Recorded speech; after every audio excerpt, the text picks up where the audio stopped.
Anushree Bhardwaj सुरागीलाल news channel के रात्रि bulletin में आप सभी का स्वागत करती हूँ। इस वक्त की मुख्य खबरें संक्षिप्त इस प्रकार हैं। खेल व अध्यापन के क्षेत्र में उत्कृष्ट कार्य करने वाले राजकीय जूनियर हाई स्कूल के प्रधान अध्यापक को मिला प्रशस्ति पत्र। चयनित खिलाड़ियों को जिलाधिकारी युगल किशोर पंत द्वारा छात्रवृत्ति चेक वितरित किए गए। भाजपा कार्यकर्ताओं ने किया बाजपुर कोतवाली का घेराव। एसएसडी यूनिवर्सिटी में योग की 3 दिवसीय राष्ट्रीय कार्यशाला शुरू। नंदा देवी मेले में सुरक्षा की दृष्टि से मेला समिति के साथ एसएसपी अल्मोड़ा ने एक गोष्ठी का आयोजन किया। कार और ट्रक की टक्कर में 3 घायल। अब खबरें विस्तार से। खेल व अध्यापन के क्षेत्र में उत्कृष्ट कार्य करने वाले राजकीय जूनियर हाई स्कूल के प्रधान अध्यापक योगेंद्र रावत को राष्ट्रीय खेल दिवस के अवसर पर मुख्य शिक्षा अधिकारी द्वारा प्रशस्ति पत्र देकर सम्मानित किया गया। योगेंद्र अग्रवाल को सम्मान मिलने पर ग्राम प्रधान गीता देवी ने कहा, उनके कठिन परिश्रम से विद्यालय के 2 छात्रों का मुख्यमंत्री उदीयमान खिलाड़ी उन्नयन योजना में चयन हो पाया है। समाज सेवी गोविंद गोपाल ने कहा कि शिक्षक योगेंद्र का समर्पण अन्य शिक्षकों के लिए प्रेरणा का स्रोत है। योगेंद्र रावत को सम्मानित किए जाने पर खंड शिक्षा अधिकारी पुष्कर लाल जमटा, ग्राम प्रधान भीमराम, समाज सेवी गणेश पांडे आदि ने हर्ष व्यक्त किया। संवाददाता हेमंत सिंह मेहरा की रिपोर्ट।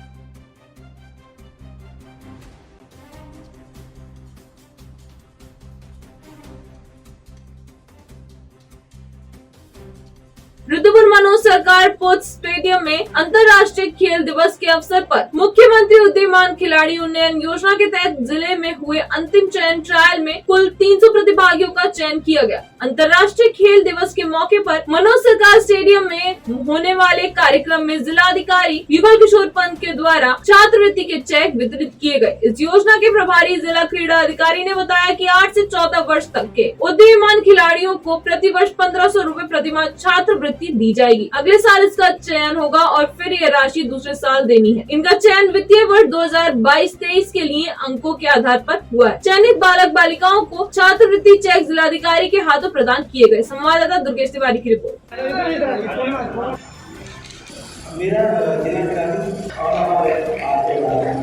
इस दिवस के अवसर पर हमारे राज्य की बहुत महत्वाकांक्षी योजना मुख्यमंत्री उदीयमान खिलाड़ी प्रोत्साहन छात्रवृत्ति योजना लागू की गई है। इसमें जो भी हमारे जो युवा खिलाड़ी हैं 8 से लेके 14 वर्ष की आयु के, उनमें से करीबन 300 छात्र छात्राएं छांटे गए हैं इस छात्रवृत्ति के लिए और इनको 1500 रुपया प्रति माह 1 वर्ष तक मिलेगा। और अगले साल पुनः चयन के माध्यम से जो उदीयमान खिलाड़ी योजना में शामिल हो पाएंगे उनको ये छात्रवृत्ति कंटिन्यू रहेगी।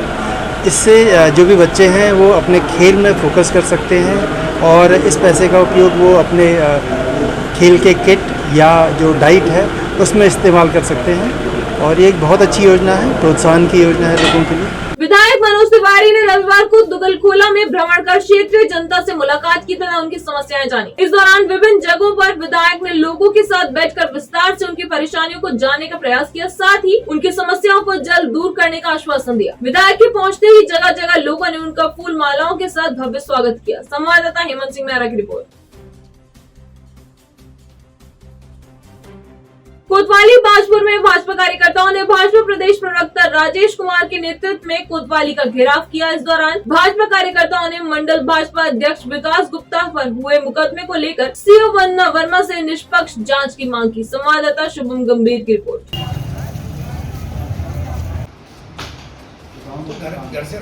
देखिए, आज हमने बाजपुर कोतवाली में जो यहाँ की पुलिस क्षेत्राधिकारी उनसे मिल करके जो माननीय न्यायालय के द्वारा हमारे भारतीय जनता पार्टी के मंडल अध्यक्ष विकास गुप्ता जी पे निराधार आरोप लगा करके जो मुकदमा दर्ज कराया गया है उसकी निष्पक्ष जांच के लिए हमने आग्रह कराया है। चूँकि विकास गुप्ता जो हमारे मंडल अध्यक्ष हैं बहुत सुलझे हुए व्यक्ति हैं और ऐसा लगता है कि यह एक षड्यंत्र है जिसकी निष्पक्ष जाँच की हमने मांग की है और हमने यह आग्रह भी किया है यदि यह गलत निराधार आरोप होते हैं तो उस पर भी कार्रवाई की जाए। आपको बता देना चाहता हूँ, ये जो मामला है जिस प्रकार की घटना इसमें दिखाई गई है, कोई घटना ऐसी घटित ही नहीं हुई है।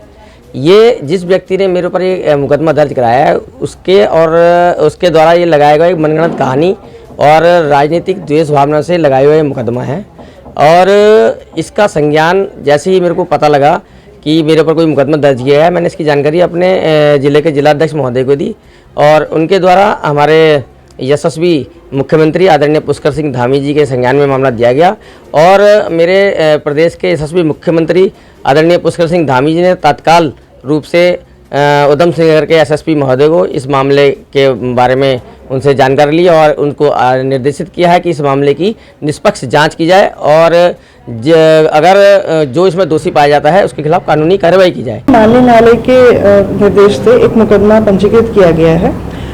पूर्व में भी इसी मामले में एक मुकदमा थाने पे पंजीकृत हुआ था। उसी घटना में एक और घटना का जिक्र करते हुए ये दूसरा मुकदमा इसमें पंजीकृत हुआ है। तो अभी इसमें जो भी तथ्य हैं इसको देखा जा रहा है। कुछ लोगों ने इसमें मुझसे मुलाकात की है, उनको भी बताया गया कि जो भी होगा इसमें निष्पक्ष कार्रवाई की जाएगी। जो भी घटनास्थल पर लोग मौजूद थे, आसपास के जो लोग हैं, उन सबके बयान इसमें लिए जाएंगे और जो भी मेडिकल रिपोर्ट है उसको भी ठीक तरह से इसमें बयान किए जाएंगे। और फिलहाल इसमें किसी भी प्रकार की कोई और परेशानी नहीं है, लेकिन इसमें जो एक पक्ष का ये कहना है कि उन पर गलत आरोप लगा के और बातों को बढ़ा चढ़ा के और तथ्यों को मरोड़ कर मुकदमा लिखाया गया है, उनका ये कहना है वो केवल इस बात दोनों पक्षों को केवल समझाने का काम कर रहे थे, परंतु उन पर काफी ज्यादा बढ़ा चढ़ा के आरोप लगाए गए। तो इस चीज की निष्पक्ष जांच हमसे की जाएगी। कहाँ हैं सब लोग? शाम की चाय तो एक साथ होनी चाहिए, सब लोग एक साथ बैठना ही नहीं चाहते। पापा, try this. लो, सब लपक ली।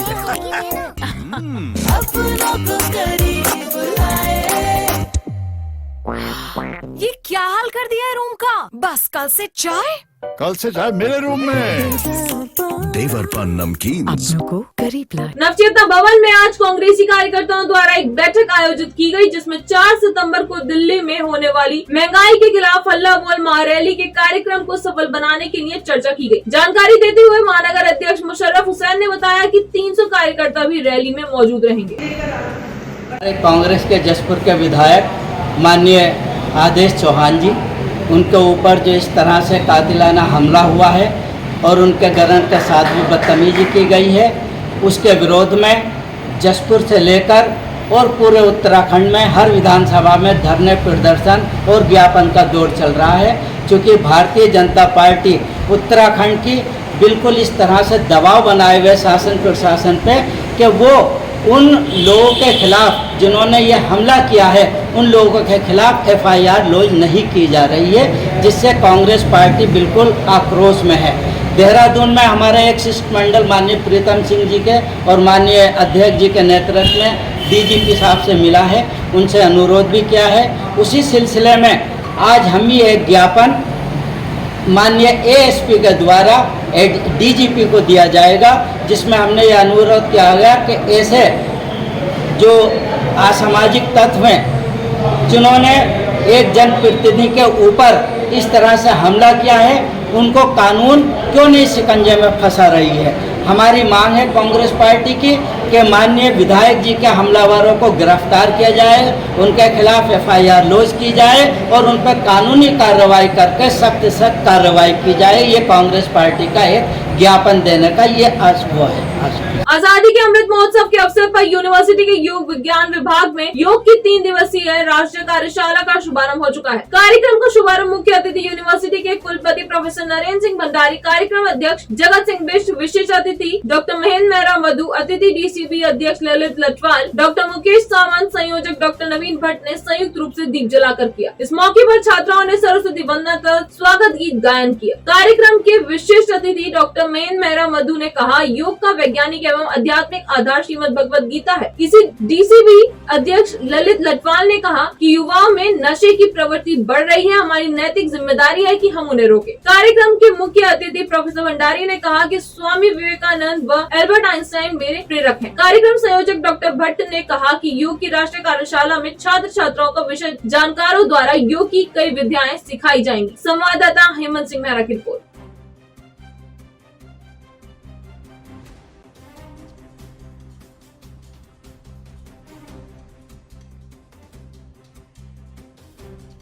बेटी बचाओ बेटी पढ़ाओ अभियान के तहत घर की पहचान के नाम लाडली के कार्यक्रम में उपस्थित होकर बच्चियों के घर के नेम प्लेट तथा मां लक्ष्मी किट का वितरण महिला सशक्तिकरण एवं बाल विकास ग्रामीण मंडल काशीपुर के समस्त अधिकारी एवं कर्मचारी बहनों की उपस्थिति में किया गया। इस मौके पर क्षेत्रीय विधायक त्रिलोक सिंह चीमा और पूर्व विधायक हरभजन सिंह चीमा ने शिरकत की।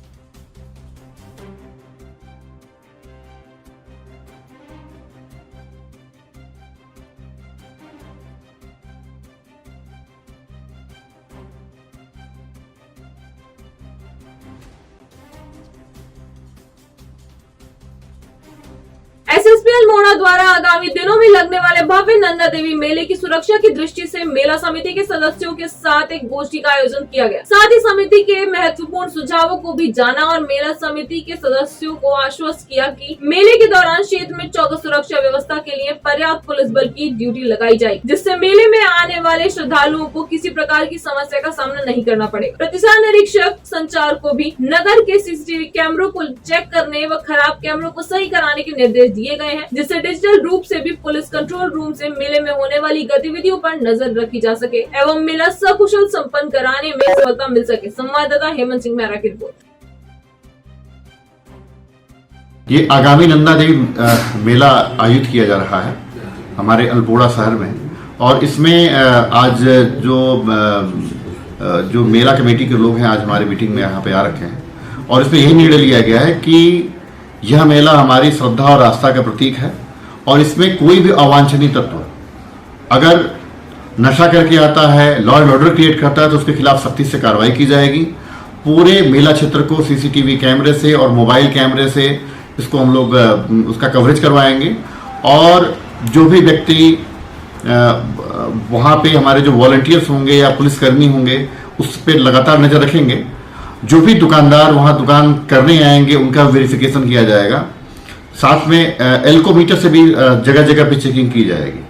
तो मेरा अल्मोड़ा के निवासियों से और उस मेले में आने वाले सारे श्रद्धालुओं से निवेदन है कि वो कृपया मंदिर और मेले की गरिमा को बनाए रखें, और अगर कोई भी व्यक्ति नशा करके आता है, लॉ एंड ऑर्डर क्रिएट करता है, छिड़खानी करता है, उसकी सूचना पुलिस को दें और पुलिस द्वारा कठोर से कठोर कार्रवाई की जाएगी। रामनगर तराई पश्चिमी के डीएफओ कुंदन कुमार के नेतृत्व में तराई पश्चिमी में देर रात्रि अवैध उत्खनन अभियान करते हुए 14 डंपरों को सीज किया। इस कार्रवाई से खनन माफियाओं में हड़कंप मचा हुआ है। संवाददाता कैलाश सोयल की रिपोर्ट। देखिए, जो तराई पश्चिमी वन प्रभाग के काशीपुर रेंज में अवैध उत्खनिजों के अवैध अभिवहन की सूचनाएं लगातार प्राप्त हो रही थी, तो इसके लिए जो हमारी आम पोखरा रेंज है और रामनगर रेंज, बन्नाखेड़ा रेंज और दक्षिणी जसपुर रेंज और जो हमारी वन सुरक्षा दल है, इनकी एक संयुक्त टीम बनाई गई थी। और कल रात को काशीपुर रेंज के कई मोटर मार्गों में संयुक्त रूप से छापेमारी की गई, जिसमें कुल 14 वाहन जो है अवैध अभिवहन करते हुए पकड़े गए हैं, और सभी वाहन को सीज किया गया है और जो है नियमानुसार आगे की कार्रवाई की जा रही है। इसमें कुल 6 वाहन हैं जो 22 टायरा हैं, 5 वाहन 14 टायरा हैं, 2 वाहन 12 टायरा हैं और 1 वाहन 10 टायरा है।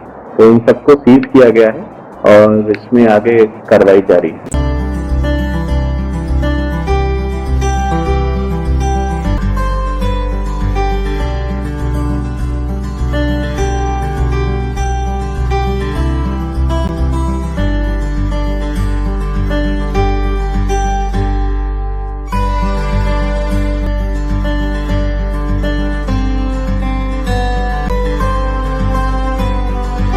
निदेशालय पंचायती राज ब्लॉक प्रमुख खटीमा रंजीत सिंह नामधारी को निलंबित कर दिया है। ब्लॉक प्रमुख के विरुद्ध जिला पंचायत सदस्य ने 4 बिंदुओं पर शिकायत की थी, जिसकी जांच के बाद निलंबन का आदेश जारी किया गया है। जांच में ब्लॉक प्रमुख को वित्तीय नियमों की अनदेखी, शासकीय धन की बर्बादी, अपने दायित्वों का सही से निर्वहन नहीं करना, प्रथम दृष्टया दोषी मानते हुए कार्रवाई की गई है। संवाददाता गुरदीप सिंह की रिपोर्ट।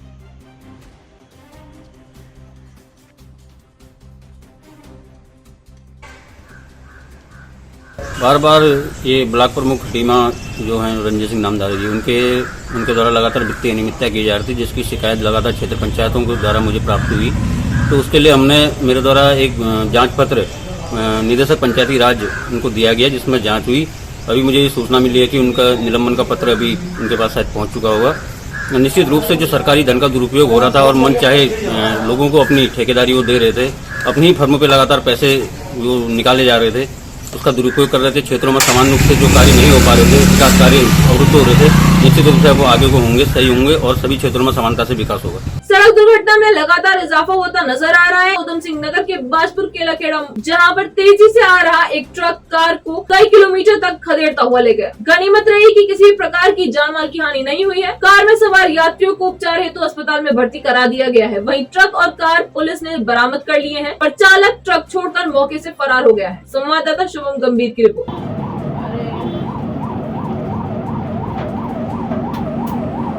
केलाखेड़ा में एक ये हादसा हुआ है। इसमें एक ट्रक के पीछे एक कार लगातार उसमें फंसी हुई सी चली जा रही थी। उसके बाद इसमें ये ट्रक चालक को जब रोका गया तो ट्रक चालक बैरियर तोड़ के इसमें फरार हो गया है। और जो कार है उसमें कार चालक और उसके परिवार, इसमें 3 लोग थे। इन लोगों को पुलिस के द्वारा निकाला गया और इनको हॉस्पिटल पहुंचाया गया है। इनका इलाज किया जा रहा है और जैसे इसमें तहरीर प्राप्त होती है इसमें अग्रिम कार्रवाई की जाएगी। फिलहाल इसमें जो ट्रक है वो पुलिस के कब्जे में है। आज के लिए बस इतना ही। उत्तराखंड से जुड़ी सभी खबरों को जानने के लिए जुड़े रहिए सुरागीला न्यूज चैनल।